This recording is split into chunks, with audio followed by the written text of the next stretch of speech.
persuasive essay. So we said that a persuasive essay has an opinion in it, and that we are trying to convince or persuade someone to agree with our opinion. And we talked briefly about having a reason for your opinion. So if you say, I think the beach is the best, you have to have a reason to back that up. So I want you to have out page 102 in front of you, because we're going to read through this top part together, and then we're going to talk a little bit about page 103. So have that out. We're going to start at the top at the yellow box. If you need to pause this video to go get that, go ahead and do that now. But if you have it, we're going to get going. So, just as you must support your opinion with reasons, you must also support your reasons with facts. So I want you to underline, support your opinion with reasons, and then support your reasons with facts. When you revise, make sure that your reasons have enough facts to support them.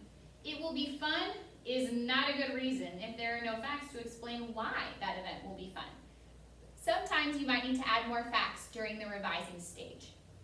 So I want you to look, we're going to read this little example together, and then they have some questions. So we're going to read the questions before so we can be thinking about them. Which reason in this essay does not have enough facts to support it? And can you think of any facts that the writer could add to support that reason? So the first, let's go ahead and read this. I think that you would enjoy coming to visit Linville. First, there is an interesting hiking trail here. Second, we have an interesting zoo. Our zoo has 2 brown bears. It also has a man who does a snake show. You would have a great time visiting Linville. So let's go ahead and first find their reasons in general. So we have interesting hiking trail here and interesting zoo. Did they give you any facts for why the hiking trail was interesting? No, they just told you there's a cool hiking trail here. Then look what this writer did with an interesting zoo. They told you about the things in the zoo that make it interesting. Has brown bears, there's a man who does a snake show. So let's think about, which reason in the essay does not have enough facts to support it? Obviously it's that first one.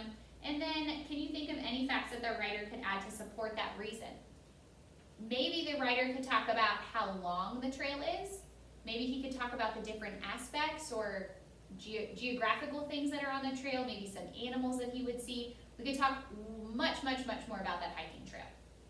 Now, in our directions at the beginning, it talked about revising. When we revise, that means when we are edit or proofreading our work. So we have a checklist that we're going to use for this section of writing.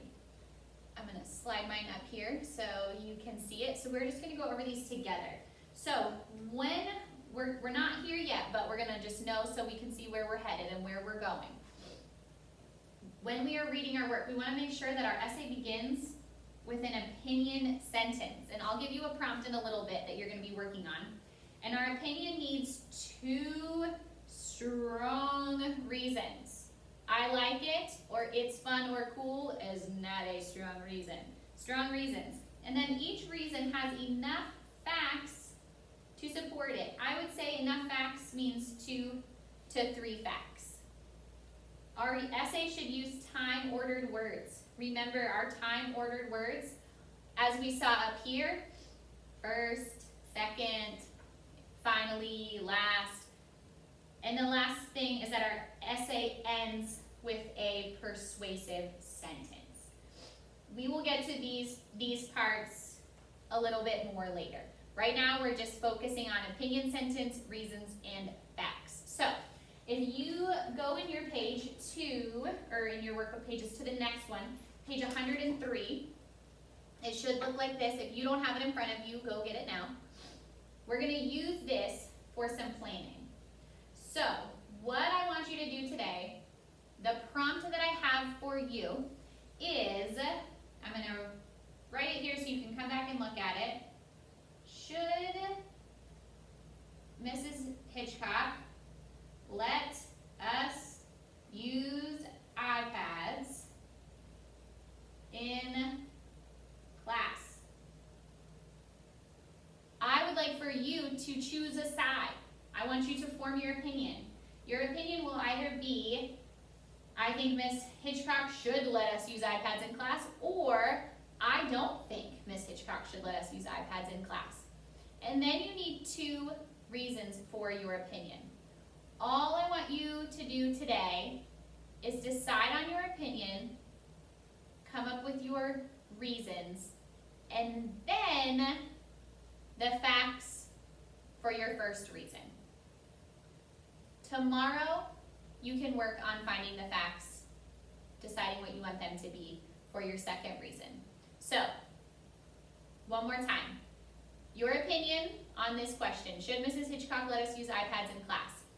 Giving me 2 reasons, and then you're going to give me 2 or 3 facts for your first reason today. Tomorrow you can go through and do the facts for the second one, plus a little more that I'm going to give you. Get started on that. If you have any questions, let me know.